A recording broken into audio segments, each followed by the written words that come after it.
አርሰናል የብሩኖ ጊማሬሽን ዝውውር ለመጨረስ ተቃርቧል። ስለ ቪኒ እንዲሁም ስለ ሌሎች መረጃዎች አዳዲስ የወጡ መረጃዎች አሉ። በተለይ ደግሞ ስለ ብሩኖ ጊማሬሽ እና ስለ ቪኒ ጁኒየር መረጃዎችን ለማድረስ እዚህ ቀርበናል። ላይክ እንዲሁም ሰብስክራይብ በማድረግ አብራችሁን ቆዩ። አርሰናል እና ኒውካስትል በ77 ሚሊዮን ፓውንድ በብሩኖ ጉማሬሽ ዝውውር እስከ ስምምነት ደረሱ የሚል መረጃ ጎል ዶት ኮም ዛሬ ይዞ ወጥቶ ነበር። አርሰናል ብሩኖ ጊማሬሽን ከ75 እስከ 80 ሚሊዮን በሚደርስ ክፍያ ለማስፈረም ተቃርቧል ሲል ደግሞ ማቲ ቬሪ ዘግቧል። እና የተለያዩ ምንጮች ይህን ዝውውር በተለይ ትክክለኛ ዋጋው አልታወቀም፣ ነገር ግን ከ75 እስከ 80 ሚሊዮን ፓውንድ በሚደርስ ዋጋ ወይም ወደ 90 ሚሊዮን ዩሮ በሚደርስ ዋጋ አርሰናል ተጫዋቹን ለማስፈረም መስማማቱንና ነገር ግን አንዳንድ የተወሰኑ ስምምነቶች እንደሚቀሩን የተገለጸው በተለይ ደግሞ ሜዲካሉም ቀኑ እንደተቆረጠ የሚጠቅሱ መረጃዎች ወጥተዋል። አርሰናል ብሩኖ ጊማሬሽን በ75 ሚሊዮን ፓውንድ ከኒውካስትል ጋር ስምምነት ላይ ደርሷል ሲል ቤን ጄኮብስ ዘግቧል። እና በተለይ ከነ ዴቪድ ኦርንስቲን፣ ፋብሪዚዮ ሮማኖ፣ ሃንድ ኦፍ አርሰናል ቀጥሎ ታማኝ የሚባል ምንጭ ነው ቤን ጄኮብስ። እና በተለይ ብሩኖ ጊማሬሽ ወደ አርሰናል የሚያደርገውን ዝውውር እየተቃረበ ስለሆነ ኒውካስትል ወደ ስፔን የሚያደርገውን የፕሪሲዝን ዝግጅት እንዲያራዝሙለት ጠይቋል የሚል መረጃ ነው ቤን ጄኮብስ ይዞት የወጣው መረጃ። ክለባችን እስከ እሁድ ዝውውሩን እንደሚጨርስ መረጃዎች እየወጡ ነበር። እኔም ትላንት አቅርቤላችሁ ነበር። ነገር ግን አሁን ላይ ዛሬ ላይ ወደ ስምምነቱ ለመቃረብ ተቃርበዋል። ነገር ግን አንዳንድ የሚቀሩ ሁኔታዎች እንዳሉ ነው የሚያሳየው። አርሰናል ለብሩኖ ጊማሬሽ የሕክምና ምርመራ ለቀጣይ ሳምንት ቀጠሮ ይዟል የሚል መረጃ ነው ኢሳን ካን ይዞት የወጣው መረጃ። አርሰናል በመርህ ደረጃ ከኒውካስትል ጋር በ77 ሚሊዮን ፓውንድ ሲደመር ተጨማሪ ገንዘብ ተስማምተዋል። ኮንትራት ገና አልተፈራረሙም፣ ጥቃቅን ጉዳዮች ይቀራሉ፣ ግን ስምምነቱን ለማጠናቀቅ ተቃርቧል። ቀጣዮቹ 48 ሰዓት ወሳኝ ናቸው የሚል መረጃ ነው ይዞ የወጣ። አርሰናል ለብሩኖ ጊማሬሽ የህክምና ምርመራ ለቀጣይ ሳምንት ቀጠሮ ተይዟል። አንዳንድ መረጃዎች እንደሚያሳዩት እንደውም የህክምና ምርመራው ለሮብ ቀጠሮ እንደተያዘ ነው። እና ክለባችን የተጫዋቹን ዝውውር ጨርሶ ከክለባችን ተጫዋቾች ጋር ወደ ቅድመ ውድድር ልምምድ ለማካተት ነው የሚፈልገው። አርሰናል ተጫዋቹን በሚቀጥለው ሳምንት በዲብሊን ከሚገኘው የቡድኑ ስኳድ ጋር እንዲቀላቀል የብሩኖ ዝውውር በሚቀጥሉት ጥቂት ቀናት ውስጥ ለማጠናቀቅ ተስፋ አድርገዋል። የዝውውር ዋጋው ከ75 እስከ 80 ሚሊዮን ፓውንድ ክፍያ የሚጠናቀቅ ይሆናል ሲል ኤኤፍሲ አምዲን ዘግቧል። ክለባችን እስከ እሁድ የዚህን ተጫዋች ዝውውር ይጨርሳል ተብሎ ይጠበቃል። ከዛ በኋላ ደግሞ ወደ ቀጣዩ ቪኒሺየስ እንዲሁም ሌሎች ዝውውሮች የሚያቀና ይሆናል። አርሰናል ጊማሬሽን ለማስፈረም በ90 ሚሊዮን ወይም 77 ሚሊዮን ፓውንድ ከኒውካስትል ጋር ስምምነት ላይ ደርሷል ያለው ደግሞ ሁጎ ነው። አርሰናል ከኒውካስትል ዩናይትድ ጋር ለብሩኖ ጊማሬሽ ዝውውር በ77 ሚሊዮን ፓውንድ ስምምነት ላይ ደርሷል። ከተጨማሪ ክፍያዎች ቦነስ ጋር የተያያዙ ጥቂት ዝርዝሮች ገና የሚስተካከሉ ቢሆንም በክለቦች ስምምነት ግን አሁን ላይ ተጠናቋል። ብራዚላዊ አማካኝ ከአርሰናል ጋር እስከ 2031 የሚያቆየውን የ5 ዓመት ኮንትራት ተስማምቷል ሲል ሁጎ ጊልሚት የተሰኘው የሊኢኩፕ የፈረንሳዩ ጋዜጣ ዘጋቢ ዘግቦታል። እና በተለይ አሁን ላይ ብሩኖ ጊማሬሽ 28 ዓመቱ ነው። በቅርቡ በተወሰኑ ወራት በኋላ 29 ዓመቱን ይይዛል እና ለዚህ ተጫዋች የ5 ዓመት ኮንትራት መስጠት ትክክለኛ ነው የሚል ከደጋፊው ጋር የሚመጣ አንዳንድ ጥያቄዎች አሉ። ነገር ግን አርሰናል ተማምኖበት በብሩኖ ጊማሬሽ ለ5 ዓመት ለማስፈረም ማለትም ምናልባት እስከ 34 ዓመቱ በክለባችን የሚቆይ ይሆናል አዲስ ነገር ካልተፈጠረ። አርሰናልና ኒውካስትል የብሩኖ ጊማሬሽን ዝውውር በተመለከተ ስምምነት ላይ ደርሰዋል። ስምምነቱ በሚቀጥሉት ቀናት የቦነስ እና ወኪል ክፍያዎች ስምምነት ላይ ሲደርሱ ይፋ እንደሚሆን ይጠበቃል ሲል ሲኤንኤን ብራዚል ዘግቧል። 5 ዓመት ሁሉም ተጠናቋል። እስከዛሬ በዝውውር መስኮቱ ውስጥ ትልቁ ኢላማ ተሳክቷል ሲል ዲሚትሪ ቫናኮስ ዘግቧል። እና በተለይ በ2021 እንደዛ አካባቢ ብሩኖ ጊማሬሽ ወደ ኒውካስትል ከመሄዱ በፊት አርሰናል ተጫዋቹን ለማስፈረም ይፈልግ ነበር። ነገር ግን አርሰናልን ገፍቶ ሄዶ በተለይም አንድ ያላት ቃል አለች እና ፋኮፍ አርሰናል ምናምን ነገር ብሎ የተሳደበበት አርሰናል ላይ የተሳለቀበት ሁኔታዎች ነበሩ። እና በተለይ አርሰናል አሁን ላይ ራሱን አሻሽሎ ኒውካስትል በተለይ በአረብ ባለሀብቶች ከተያዘ በኋላ እንደ ማንቸስተር ሲቲ ትልቅ ደረጃ ላይ ደርሳል ተብሎ ሲጠበቅ፣ ነገር ግን አርሰናል ቀድሞ ትልቅ ደረጃ ላይ ደርሶ ተጫዋቹ ወደ አርሰናል መምጣት እንዲፈልግና በተለይም የተናገረውን ቃል እንዲወጣ አድርጎታልና ይሄ ለሁላችሁም በሰዎች ዳውት ለምትደረጉ ላይፋችሁ ላይ ሰዎችን በህይወታችሁ አሸንፋችሁ ሰዎችን እናንተን እንዲያደንቁ ለማድረግ ሞቲቬሽን የሚሆን ይመስለኛል። እና አሁን ላይ ብሩኖ ጊማሬሽ ወደ አርሰናል መምጣት በጣም በጣም ይፈልጋል። አርሰናልም ተጫዋቹን ይፈልገዋል ካለው ኳሊቲ አንፃር ወደ አርሰናል ቢመጣ በትልቅ ደረጃ ልንጠቀምበት የሚችል ተጫዋች ነው። ምንም ያክል እድሜው ቢገፋም ማለት ነው። የብሩኖ ጊማሬሽ የወደፊት እጣ ፋንታ በሚቀጥሉት 48 ሰዓታት ውስጥ ግልጽ ይሆናል ሲል ሊ ራይደር ዘግቧል። ለኒውካስትል ቅርብ የሆነውና ታማኝ ምንጭ የሆነው የኒውካስትል ዘጋቢ ሊ ራይደር በተለይ ባለፉት ሳምንታት ብሩኖ ጊማሬሽ ከኒውካስትል አይወጣም ሲል የነበረ ምንጭ ነው እና በተለይ ክለባችን ጋር ጫና ለማድረግ ከወጣም ገንዘብ እንዲከፍል ለማድረግ ክለባችን ብዙ ገንዘብ እንዲከፍል ለማድረግ ጫና እያደረጉ ነበር።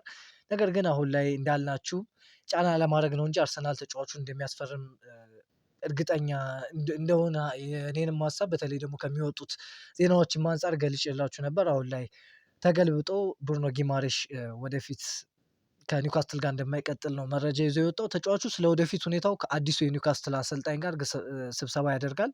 ተጫዋቹ ዛሬ ከቀሪው የቡድን አጋር ወደ ስፔን አይጓዝም። ከአርሰናል የተገኘ አንድ ምንጭ ብሩኖ ወደ ኒውካስትል ላይመለስ እንደሚችል ይጠቁማል የሚል መረጃ ነው ይዞ የወጣው። በተለይ የኒውካስትል አዲሱ አሰልጣኝ የአልሃሊ ከሳውዲ ሊግ የመጣ አሰልጣኝ ነው ይሆናል ተብሎ የሚጠበቀው እና ከእሱ ጋር ምናልባት ሊያደርግ ይችላል የመጨረሻ ንግግር። ከዛ በኋላ ብሩኖ ጊማሬሽ ወደ ክለባችን የሚመጣ ይሆናል። ቪኒሺየስን ለማስፈረም በሚደረገው ፉክክር ነገሮች ሁሉ ወደ አርሰናል እያዘነበሉ ነው ሲል ዛሬ ላይ ቶም ካንተን ዘግቧል። ወደ ቪኒሺየስ ዝውውር በሰፊው እንምጣ እስኪ። አርሰናል ሁለት ትላልቅ የብራዚል ተጫዋቾች ዝውውር በማድረግ በእግር ኳስ ዓለም ውስጥ ማዕበል ለመፍጠር እየፈለገ ነው ሲል ኢኤስፔን ብራዚል ዘግቧል እና ቪኒሺየስ ጁኒየር እና ብሩኖ ጊማሬሽን በማስፈረም ነው ለዓለም ማዕበል ለመፍጠር ያሰበው የሚል መረጃ ነው ይዞት የወጣው። ሆኖም አርሰናል ከተጫዋቹ እና ከሪያል ማድሪድ ጋር ወደ ድርድር ለመግባት ምልክት እየጠበቁ ይገኛሉ ሲል ነው ያከለው ኤኤስፒን ብራዚል። አርሰናል ተጫዋቹ ማስፈረም ይፈልጋል ከወኪሎቹ ጋር እንዲሁም ከቪኒሺየስ ጁኒየር ጋር አንዳንድ ግንኙነቶች እንዳደርጉ የሚጠቅሱ መረጃዎች ወጥተዋል። ነገር ግን ተጫዋቹ ላይ ጫና ማድረግ አይፈልግም። ቪኒሺየስ ጁኒየር ያለውን አማራጭ አይቶ መጨረሻ ላይ ውሳኔውን ሲወስንና ከሪያል ማድሪድ መውጣት እንደማይፈልግ ሲያረጋግጥ አርሰናል ቀጥታ ለሪያል ማድሪድ የዝውውር ጥያቄ እንደሚያቀርብ ይጠበቃል። አርሰናል በአሁኑ የዝውውር መስኮት ቪኒሺየስ ጁኒየርን እንደሚያስፈርሙት ተማምነዋልም ሲል ኤስፔን ብራዚል ዘግቧል።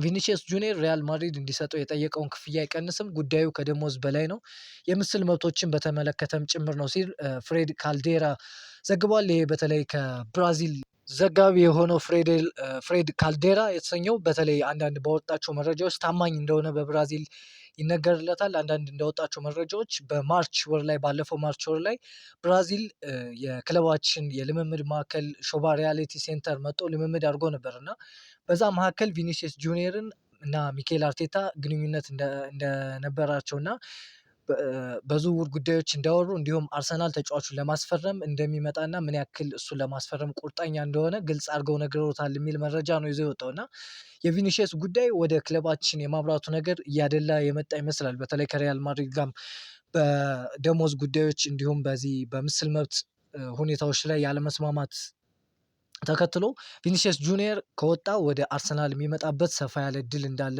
የተገለጸ ነው የሚገኘው። አርሰናል ከቪኒሺየስ ጁኒየር ወኪሎች ጋር ንግግር አድርጓል። የአርሰናል ኃላፊዎች ለቪኒሺየስ የመጀመሪያ የዝውውር ጥያቄ ለማቅረብ ከወኪሎች ጋር ተነጋግሯል ሲል ነው የስፔኑ ዘጋቢ ሮድራ የዘገበው። አርሰናል አሁንም ቪኒሺየስን ለማስፈረም ከፍተኛ እድል እንዳላቸው ያምናሉ። አርሰናል አሁን ቪኒ ጁኒየርን ለማስፈረም ጥሩ እድል እንዳላቸው ያምናሉ። ቪኒ ጁኒየር ሪያል ማድሪድን ያቀረበለትን ኮንትራክት ጥያቄ ካላሻሻለ በቀር ወደ ድርድር የመመለስ ፍላጎት የለውም። የማሻሻሉ ጉዳይ የሚሆን አይመስልም። ከዓለም ዋንጫ በኋላ ይካሄዳል ተብሎ የሚጠበቀው ስብሰባም ተሰርዟል። ተጫዋቹ የወደፊት ሕይወቱ እርግጠኛ ባልሆነበት ወቅት ወደ ልምምድ ሊመለስ ነው የሚል መረጃ ነው ሮድራ ያወጣው። ሪያል ማድሪድ በኩል ደግሞ ሁሉም ነገር ማለትም ውሳኔው መቆየት ወይም መልቀቁ በራሱ በቪኒ ላይ የተመሰረተ እንደሆነ ያስባሉ። ቪኒ ለመልቀቅ ከፈለገ ከመንገዱ አያግዱትም የሚል መረጃ ነው ሮድራ ይዞት የወጣው እና ከዚህ በፊትም እኔም በግል እንደገለጽኳችሁ ከአንዳንድ መረጃዎች ከሚወጡ መረጃዎች እንደተረዳሁት ቪኒሺየስ ጁኒየር መውጣት ከፈለገ ሪያል ማድሪድ እንደማያግደው፣ ነገር ግን በሪያል ማድሪድ መቆየት ከፈለገ ሪያል ማድሪድ ያቀረበለትን የደሞዝ ጥያቄና የምስል መብት ተቀብሎ መፈረም እንዳለበትና እሱ የሚጠይቀውን የምስልም ሆነ የደሞዝ ጥያቄ ሪያል ማድሪድ ሊያሟላለት እንደማይችል ነው የተገለጸው። አርሰናል ከቪኒሺየስ ጁኒየር በተጨማሪ ሌላ የሪያል ማድሪድ ተጫዋች ለማስፈረም ፍላጎት አለው የሚል መረጃም ነው ሮድራ ይዞት የወጣው። በተለይ አንዳንድ መረጃዎች እንደሚያሳዩት ኤንድሪክ ወይም ደግሞ የራውል አሴንሲዮ በተከላካይ ቦታ ላይ ወይም አምና ከቦርንማውዝ ያስፈረመው ሪያል ማድሪድ ሆይሰን የተባለው ተከላካይ ከእነሱ መካከል አንዱ ሊሆን ይችላል የሚሉ መረጃዎች እየወጡ ነው። ነገር ግን አርሰናል ከቪኒ በተጨማሪ ሌላ ተጫዋች ማስፈረም ከሪያል ማድሪድ እንደሚፈልግ ዛሬ ላይ የወጡ መረጃዎች ያሳያሉ። ቪኒሲየስ ጁኒየር የቀረበለትን ኮንትራት ማራዘሚያ ጥያቄ ውድቅ ካደረገ እንዲሁም በዚሁ የዝውውር መስኮት ሪያል ማድሪድን ለቆ ለመውጣት ፈቃደኛ ካልሆነ ራሱን ቀያሪ ወንበር ላይ ሊያገኙ ይችላል የሚል መረጃ ነው ማርካ ይዞ የወጣ። ሪያል ማድሪድ ለቪኒሲየስ ጁኒየር አሁን የቀረበው ኮንትራት ተቀበል ወይም ውድቅ አድርግ ሲሉ አሳውቀውታል። ቪኒ የቀረበለትን ኮንትራት እና ወደ አርሰናል መሄድን አለመቀበል ካለ ተቀያሪ ወንበር ላይ ሊያስቀምጡት ይችላሉ። ስለዚህ ሁለት አማራጭ ብቻ ነው ያለው፣ ኮንትራቱን መቀበል ወይም ለሽያጭ መስማማት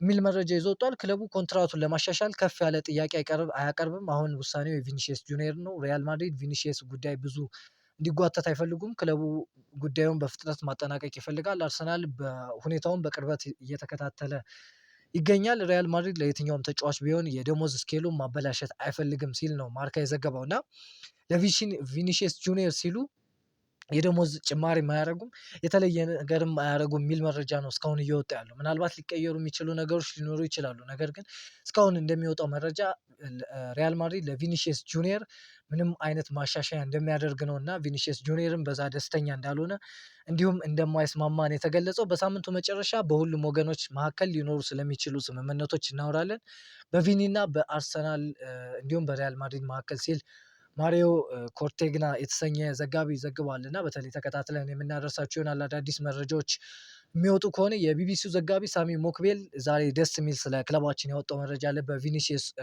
ጁኒየር ጉዳይ ማለት ነው። አርሰናል ለቪኒሲየስ ጁኒየር ያለውን ፍላጎት ወደ ይፋዊ የዝውውር ጥያቄ ኦፊሻል ቢድ ከመቀየሩ በፊት መጀመሪያ ተጫዋቹ በሪያል ማድሪድ ቤት ያለውን የወደፊት ቆይታ መወሰን ይኖርበታል። ኮንትራቱ ማራዘሚያ ድርድሩ በአሁኑ ሰዓት ሙሉ በሙሉ ወደ መዘጋት የተጠጋ ሲሆን ሁለቱም ወገኖች ካሉበት አቋም ፈቀቅ ለማለት ፍላጎት ያላቸው አይመስሉም። ነገር ግን ከተጫዋቹ የአሁን የኮንትራት ማጠናቀቂያ አንጻር የስፔኑ ክለብ ይህንን የኮንትራት ፋይዳ በዚሁ ክረምት ዝውውር መስኮት ውስጥ በይፋ መቋጨት ይፈልጋል። አዲስ ኮንትራት ስምምነት ላይ መድረስ የማይቻል ከሆነ ግን አርሰናል ዝውውሩ መስመር ውስጥ በቀጥታ ወደ ድርድሩ የሚገባ ይሆናል የሚል መረጃ ነው የወጣውና አርሰናል አሁንም ጊዜውን እየጠበቀ እንደሆነ የሚያሳይ መረጃ ነው። ቪኒሲየስ ጁኒየር የማይስማማ ከሆነ አርሰናል ቀጥታ ከተጫዋቹ ጋር ግንኙነት አድርጎ በተለይ ከኤጀንቶቹ ጋር ግንኙነት እንዳደረገ ቅድም ነግሬያችሁ ነበር የወጡ መረጃዎችን። ከዛ በኋላ ቀጥታ ቪኒሲየስ ጁኒየርን ደሞዝም በምስል መብትም የእሱን ዲማንድ እንዲሁም ፍላጎት የማሟላት ሙሉ አቅም እንዳለው እና ፍላጎት እንዳለው ይታወቃል። ቀጥታ የዝውውር ጥያቄውን አቅርቦ ከሪያል ማድሪድ ጋር ከተስማማ ተጫዋቹ የግሉ የሚያደርግበት ሁኔታ ነው ያለው። አሁን ላይ ብቸኛው የአርሰናል ደጋፊ መጸለይ ያለበት ቪኒሲየስ ጁኒየር እና ሪያል ማድሪድ ስምምነት እንዳያደርጉ ብቻ ነው። በሌላ ዜና ትላንት የወጣ ዜና አለ እና ቪኒሲየስ ጁኒየር የሪያል ማድሪድ የመጀመሪያ የውል ማራዘሚያ ጥያቄ ውድቅ አድርጓል የሚል መረጃ ነው የወጣው። ታማኝነቱ ይህን ያክል አይደለም፣ ብዙ የሚታወቅ አይደለም። ነገር ግን የቀረበው ጥያቄ በአመት ወደ 22 ሚሊዮን ዩሮ የሚጠጋ ደሞዝ እና ከምስል መብቶች ኢሜጅ ራይት የሚገኘው ገቢ 50% ለተጫዋቹ የሚሰጥ ቢሆንም ብራዚላዊ ተጫዋች ግን ወደ 25 ሚሊዮን ዩሮ የሚጠጋ ደሞዝ እና ከምስል መብቶች የሚገኘውን ገቢ 80% ይፈልጋል። አርሰናል ሁኔታውን በቅርበት እየተከታተለ ሲሆን የምስል መብቶች በሙሉ 100% ከፍ ያለ ደሞዝ እና ጠቅላላ ዋጋው እስከ 140 ሚሊዮን ፓውንድ ሊደርስ የሚችል ጥልቅ አቅርቦት ለማቅረብ ዝግጁ ነው። የቪኒሲየስን ቅድሚያ የሚሰጠው ጉዳይ በሪያል ማድሪድ መቆየት ነው። ሆኖም ይህ ሊሆን የሚችለው አዲስ ስምምነት ላይ ሲደረስ ብቻ ነው። በተጨማሪ እስከ 25 ሚሊዮን ዩሮ ሊደርስ ይችላል ተብሎ የሚገመት ከፍተኛ የፊርማ ጉርሻ ሳይኒንግ ቦነስ ይፈልጋል። መጨረሻ ውሳኔው በተጫዋቹ እጅ ላይ ነው የሚል መረጃ ወጥቷል። ምን ያክል ታማኝ ነው የሚለውን ስላላወቅኩ ይህን ያክል ልገፋው አልፈልግም። ነገር ግን እንደዚህ አይነት መረጃዎች ትላንት ወጥተዋል። ከኤስፔን ስራ ባልደረቦቼ እና ከሪያል ማድሪድ ቅርብ ምንጭ ሮድራ ጋር እየተነጋገርኩ ነበር። እሱ በሪያል ማድሪድ ውስጥ በጣም ጥሩ ግንኙነት ያለው ነው። አርሰናል ሌላ ስሙ ያልተጠቀሰ የሪያል ማድሪድ ተጫዋች ላይ ፍላጎት እንዳለው እና የሚፈልገው ተጫዋች ቪኒሲየስ ጁኒየር ብቻ እንዳልሆነ ተነግሮኛል ሲል ቻርለስ ዋትስ ዘግቧል። ይህን መረጃዎች በቀጣዮቹ ቀናቶች የሚወጡ ከሆነ እየተከታተልን የምናቀርብላችሁ ይሆናል። ወደ መጨረሻም እስኪ አጫጭር መረጃዎችን እናደርሳችሁ። ዌስትሃም ሪስ ኔልሰንን ለማስፈረም አሁንም ፍላጎት አለው የሚል መረጃ ወጥቷል። ተጫዋቹ በለንደን መቆየት የሚፈልግ ሲሆን የመሰለፍ እድል ወይም ጌም ታይም እንደሚሰጠው ዋስትና ከተሰጠው ወደ ዌስትሃም ለመዘዋወር ዝግጁ ነው ሲል ኤክስ ዌስትሃም ኢምፕሎይ የተሰኘ አካውንት ዘግቦታል። አርሰናል ለኢታን ዋኔሪ ከ35 35 ሚሊዮን ዩሮ ወይም 30 ሚሊዮን ፓውንድ ይፈልጋሉ። ኤቨርተን፣ ኤሲ ሚላን በውሰት ብቻ በመፈለጋቸው አጋጣሚውን ተጠቅመው ተጫዋቹን ለማስፈረም ተዘጋጅተዋል ሲል ዲሎ ስፖርት ዘግቧል። እና ኖኒ ማዱዌኬ ክረምት እረፍቱን ሁለተኛ ክፍል ለማሳለፍ ወደ ዱባይ እያመራ ይገኛል። እቅዱም የፕሪሲዝኑን ልምምዱን በይፋ ከመጀመሩ በፊት በግሉ እዛ ልምምድ ለማድረግ ነው ሲል ሳይመን ኮሊግ ዘግቧል። ነገ ክለባችን የውድድር ዓመቱን የፕሪሲዝን የመክፈቻ ጨዋታውን ከጀሮና ጋር በስፔን የሚያደርግ ይሆናል። ምሽት 3 ሰዓት ላይ ተከታትላችሁ ማየት የምትችሉ መሆኑን እናሳውቃለን። ላይክ እንዲሁም ሰብስክራይብ በማድረግ ቻናላችን ቤተሰብ መሆን ይችላሉ። ያላችሁን ሀሳብ አስተያየት ኮሜንት ጋር አስቀምጡልኝ። ቻው